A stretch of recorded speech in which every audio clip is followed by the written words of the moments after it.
Assalamualaikum warahmatullahi wabarakatuh. Perkenalkan nama saya Muhammad Faiz Afghani dengan NIM 14012000409 dari kelas MB4411. Pada kesempatan kali ini saya akan membahas mengenai sewa guna usaha yang merupakan salah satu materi dari mata kuliah manajemen keuangan.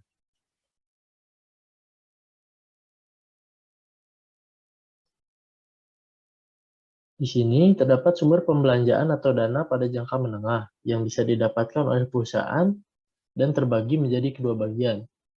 Ada pinjaman berjangka atau term loans dan juga ada sewa guna usaha alias leasing. Yang pertama akan kita bahas mengenai pinjaman berjangka atau term loans. Jadi, pinjaman berjangka ini adalah pinjaman jangka menengah atau panjang yang diberikan kepada debitur untuk membiayai investasi dan atau modal kerja. Adapun karakteristiknya yaitu merupakan pinjaman terjamin dengan umur jatuh tempo yang lebih dari 1 tahun dan kurang dari 10 tahun. Term loan biasanya akan dibayar kembali dengan angsuran tetap secara berkala selama satu periode tertentu, alias amortization payment, yang terdiri dari angsuran pokok pinjaman dan juga bunga. Misalkan pembayaran angsuran ini dilakukan setiap bulan, setiap kuartal atau 3 bulan, dan juga setiap tahun. Pemberi pinjaman berjangka umumnya oleh bank dagang, perusahaan asuransi, supplier, atau manufaktur. Di sini ada rumus dari loan repayment dengan PV atau present value sama dengan payment atau PMT dikalikan dengan 1 dikurangi 1 dibagi dengan 1 ditambah I atau interest dan dipangkatkan dengan N lalu dibagi lagi dengan I dan 2 lagi di bawahnya ada juga rumusnya. Lanjut, kita akan membahas mengenai sewa guna usaha atau leasing. Nah, jadi sewa guna usaha menurut pasal 1 huruf A, Keputusan Menteri Keuangan nomor 1169 KMK 01 1991. Jadi, di sini sewa guna usaha atau leasing adalah kegiatan pembiayaan dalam bentuk penyediaan barang modal, baik secara guna usaha dengan hak opsi atau finance lease, maupun sewa guna usaha tanpa hak opsi atau operating lease, untuk digunakan oleh lesi dalam jangka waktu tertentu berdasarkan pembayaran secara berkala. Barang modal ini termasuk ke dalam aktiva tetap, contohnya seperti bangunan, mesin, peralatan, kendaraan, dan alat yang digunakan organisasi untuk menghasilkan barang atau juga jasa. Untuk pihak-pihak terkait pada leasing, yang pertama ada lessor. Lessor merupakan perusahaan sewa guna usaha yang memiliki hak kepemilikan atas barang atau pihak yang memberikan jasa pembiayaan kepada lesi dalam bentuk barang modal. Yang kedua ada lesi. Lesi ini perusahaan atau pihak yang memperoleh barang modal dari lessor yang memiliki hak opsi pada akhir perjanjian. Lalu ada supplier. Supplier ini merupakan perusahaan atau pihak yang mengadakan atau menyediakan barang modal untuk dijual kepada lesi dengan pembayaran secara tunai oleh lessor. Dan yang terakhir ada bank atau kreditor. Nah, bank atau kreditor ini merupakan pihak yang tidak terlibat secara langsung dalam kontrak leasing, tapi pihak bank memegang peranan dalam penyediaan dana kepada lessor. Selain itu, supplier bisa juga menerima kredit dari bank untuk memperoleh barang-barang yang dijual sebagai objek leasing kepada lesi atau lessor. Untuk jenis-jenisnya, seperti yang sudah disinggung di slide sebelumnya, terdapat 2 jenis, yaitu ada finance lease dan juga operating lease. Finance lease ini merupakan kegiatan sewa guna usaha di mana lesi di akhir masa kontrak memiliki hak opsi untuk membeli objek sewanya berdasarkan nilai sisa yang disepakati. Nah, hak opsi ini adalah hak yang dimiliki oleh lesi untuk menjual atau membeli suatu objek pada tanggal tertentu dan juga pada periode perjanjian transaksi. Berdasarkan finance lease ini, lessor menjadi pihak yang membiayai penyediaan barang modal. Sedangkan lesi biasanya akan memilih barang modal yang dibutuhkan dan atas nama perusahaan leasing sebagai pemilik barang modal tersebut yang akan melakukan pemesanan, pemeriksaan, serta pemeliharaan barang modal yang menjadi objek transaksi leasing. Selama masa leasing, lesi melakukan pembayaran nilai sisa atau residual value. Untuk operating lease, merupakan kegiatan sewa guna usaha yang tidak memiliki hak opsi untuk membeli objek sewa guna usaha.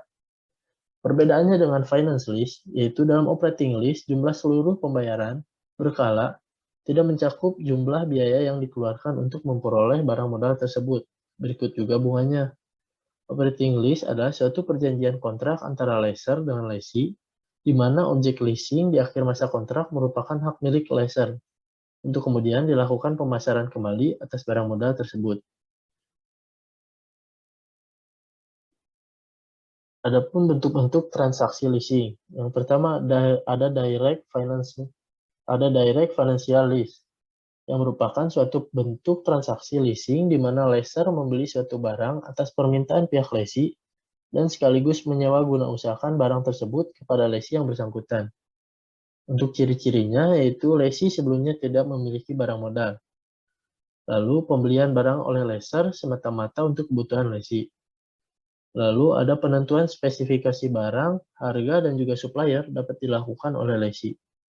Tujuan utama lessee di sini yaitu mendapatkan financing untuk tujuan proses produksi atau peningkatan kapasitas produksi.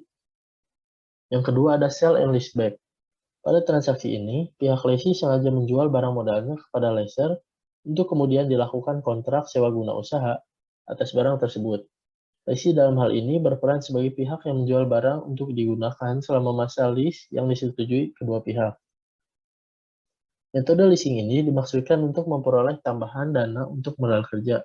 Jadi, transaksi leasing di sini bersifat refinancing. Lanjut ada leverage lease. Menurut teknik pembiayaan ini, di samping melibatkan lessor dan lessee, juga melibatkan pihak ketiga yaitu kreditor jangka panjang dalam membiayai suatu objek leasing. Pihak kreditor jangka panjang inilah yang memiliki porsi terbesar dalam membiayai transaksi leasing ini. Sedangkan porsi pembiayaan pihak lessor biasanya berkisar antara 20% sampai 40% dari keseluruhan pembiayaan. Sisanya disediakan oleh kreditor yang biasanya adalah bank atau lembaga keuangan lainnya. Yang selanjutnya ada syndicat lease. Pembiayaan leasing yang dilakukan oleh lebih dari satu lessor atau suatu objek leasing. Sindikat lease ini terjadi apabila lessor memiliki alasan resiko tidak bersedia atau alasan tidak memiliki kemampuan pendanaan untuk menutup sendiri suatu transaksi leasing dengan nilai yang cukup besar dan dibutuhkan oleh lessee. Untuk memenuhi kebutuhan lessee tersebut, maka beberapa perusahaan leasing melakukan perjanjian kerjasama untuk membiayai objek leasing yang dimaksud. Terus yang terakhir ada cross-border lease, di mana transaksi leasing yang dilakukan di luar batas suatu negara atau biasa disebut leasing lintas negara alias di internasional, di mana lessor berkedudukan di negara yang berbeda dengan negara lessee. Di slide ini terdapat klasifikasi perusahaan leasing atau penggolongan perusahaan leasing. Terbagi ke dalam 3 bagian. Yang pertama ada independent leasing company. Perusahaan tipe ini berdiri sendiri atau independen dari supplier yang bisa sekaligus sebagai pihak produsen barang dan memenuhi kebutuhan barang modal nasabahnya atau lessee. Perusahaan dapat membelinya dari berbagai supplier, kemudian lessee kepada pemakai. Lembaga keuangan yang terlibat dalam kegiatan usaha leasing, misalnya bank, dapat juga disebut sebagai lessor independen. Banyak lembaga keuangan yang bertindak sebagai lessor tidak hanya memberikan pembiayaan leasing kepada lessee, tapi juga memberikan pendanaan kepada perusahaan leasing. Di samping itu, lessor independen dapat pula memberikan pembiayaan kepada supplier atau manufaktur, yang sering disebut dengan vendor program. Yang kedua ada perusahaan leasing dalam bentuk captive lessor. Captive lessor ini sering pula disebut dengan two-party lessor. Pihak pertama terdiri atas perusahaan induk dan anak perusahaan leasing atau subsidiary, dan pihak keduanya adalah lessee atau pemakai barang. Captive lessor akan tercipta apabila supplier atau produsen mendirikan perusahaan leasing sendiri untuk membiayai produknya. Hal ini dapat terjadi apabila pihak supplier berpendapat bahwa dengan menyediakan pembiayaan leasing sendiri dapat meningkatkan kemampuan penjualan melebihi tingkat penjualan dengan menggunakan pembiayaan tradisional. Yang terakhir ada lease broker. Broker leasing berfungsi mempertemukan calon lessee dan pihak lessor yang membutuhkan suatu barang modal dengan cara leasing. Biasanya tidak memiliki barang atau peralatan dalam menangani transaksi leasing untuk atas namanya. Di samping itu, perusahaan broker leasing memberikan satu atau lebih jasa-jasa dalam usaha leasing, tergantung apa yang dibutuhkan dalam suatu transaksi leasing. Mekanisme transaksi leasing. Mekanisme leasing merupakan dasar-dasar dalam suatu transaksi leasing atau basic lease, di mana pihak lesi berkewajiban membayar sewa secara periodik kepada lessor sebagai kompensasi atas penggunaan barang modal. Namun dalam definisi ini hanya ada dua pihak yang terkait, yaitu lessor dan lesi. Padahal praktiknya pihak supplier merupakan pihak yang terlibat dalam suatu mekanisme transaksi leasing. Mudahnya, leasing ini mengandung arti suatu perjanjian antara pemilik barang alias lessor dengan pemakai barang atau lesi. Nah, untuk alur transaksi dapat kita lihat pada gambar yang ada pada slide-nya. Di sini, terdapat skema yang di dalamnya terdapat tiga pihak utama, yaitu lessor, lesi, dan supplier sebagai pihak ketiga. Untuk alurnya sendiri, terdapat 9 langkah yang dapat kita lihat di samping gambar tersebut. Untuk memahaminya, maka kita misalkan lesi dalam bisnisnya membutuhkan mobil untuk menunjang berbagai kegiatan yang sifatnya sesaat atau tidak selamanya. Nah, jika dia membeli, maka kos yang dikeluarkan otomatis terlalu tinggi. Maka salah satu pilihannya dengan skema leasing atau sewa. Sewanya bisa langsung ke lessor kalau barangnya atau mobil ada di lessor. Tapi kalau tidak ada, maka harus ke supplier melalui lessor yang akan membelikan barang tersebut dan disewakan kepada lesi dalam waktu tertentu. Sebagai alternatif sumber pembiayaan, leasing memiliki berbagai kelebihan jika kita bandingkan dengan sumber pembiayaan lainnya, seperti transaksi dan pembiayaan penuh. Transaksi leasing sering dilakukan tanpa perlu uang muka dan pembiayaannya dapat diberikan sampai 100% atau full payout. Hal ini akan membantu cash flow terutama bagi perusahaan lesi yang baru berdiri atau beroperasi dan perusahaan yang mulai berkembang.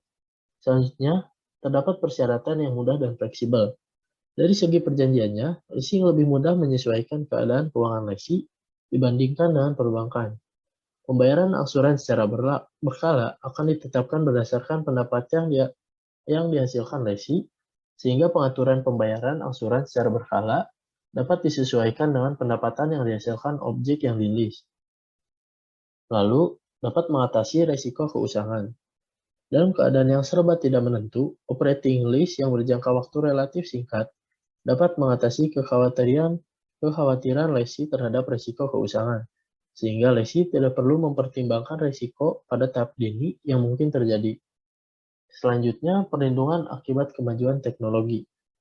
Dengan memanfaatkan leasing, lesi dapat menghindari kerugian akibat barang yang disewanya mengalami ketinggalan model dan teknologi. Karena dalam suatu kontrak leasing, objek leasing sering dimasukkan sebagai perjanjian bahwa barang yang sedang disewa tersebut dapat ditukarkan dengan barang yang serupa yang lebih canggih.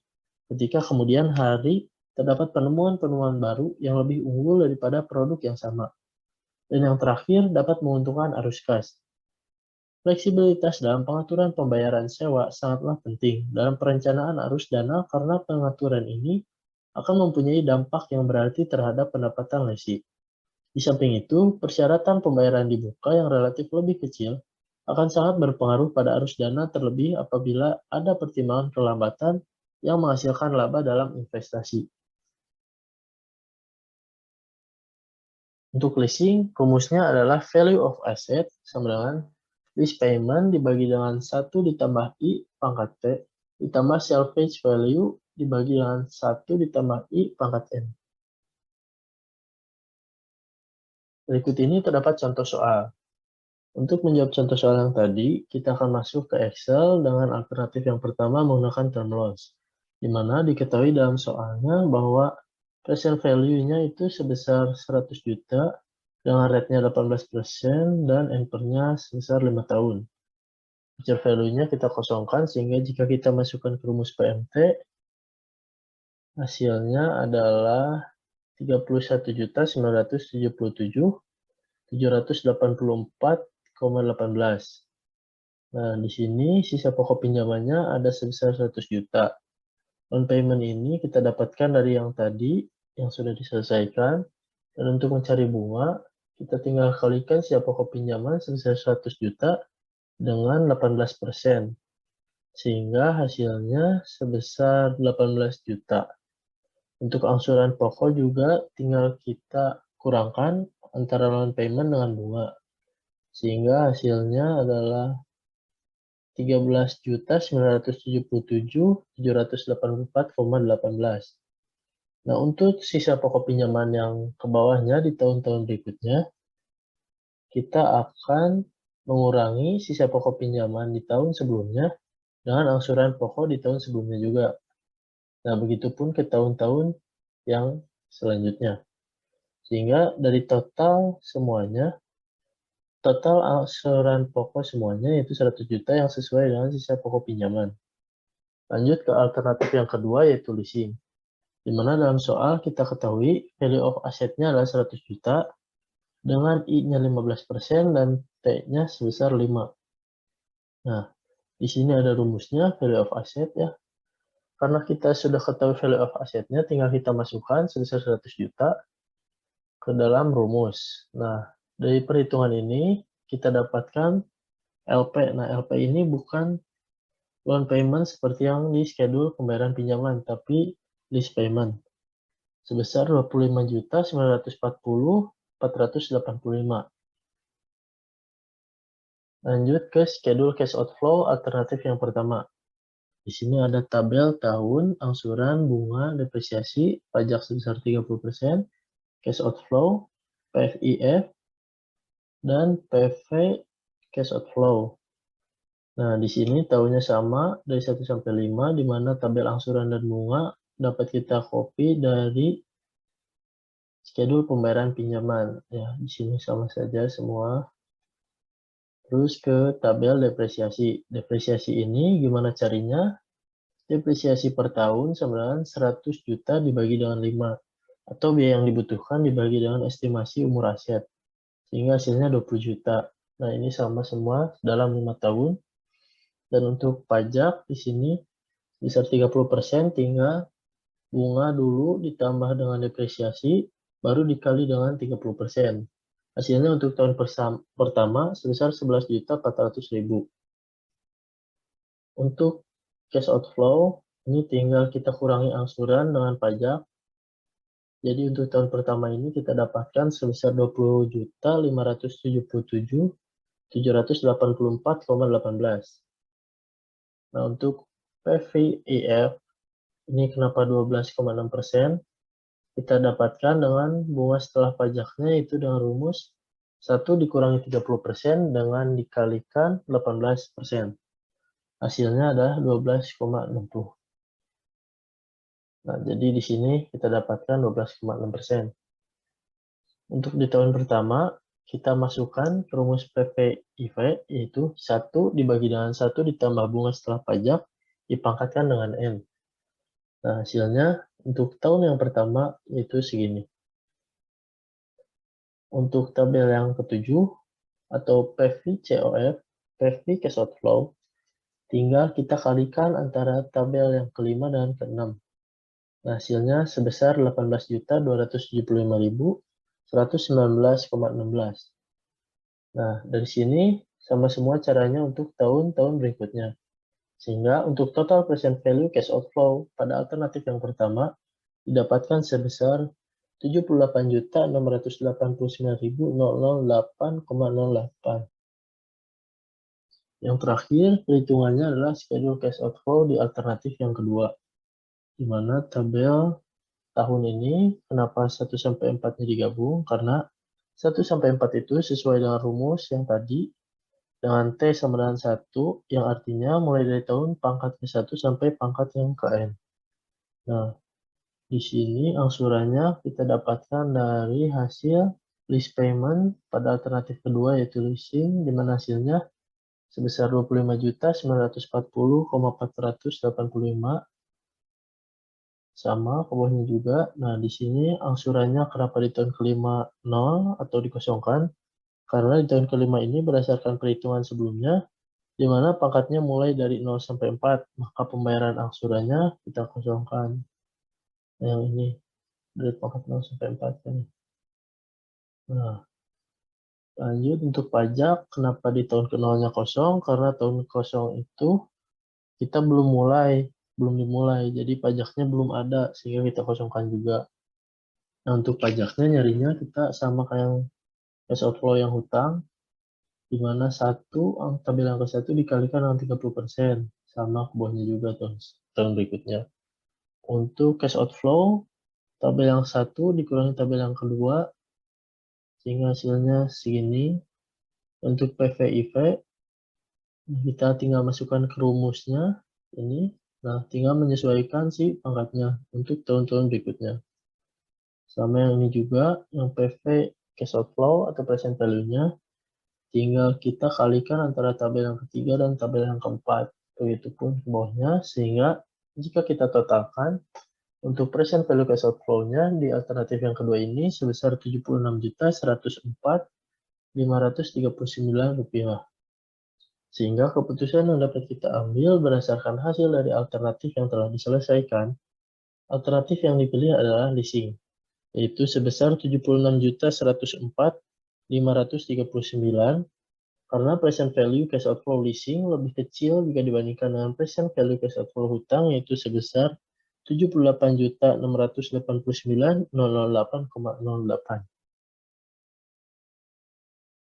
Mungkin cukup sekian materi mengenai sewa guna usaha yang dapat saya sampaikan. Mohon maaf bila masih banyak kekurangan. Wassalamualaikum warahmatullahi wabarakatuh.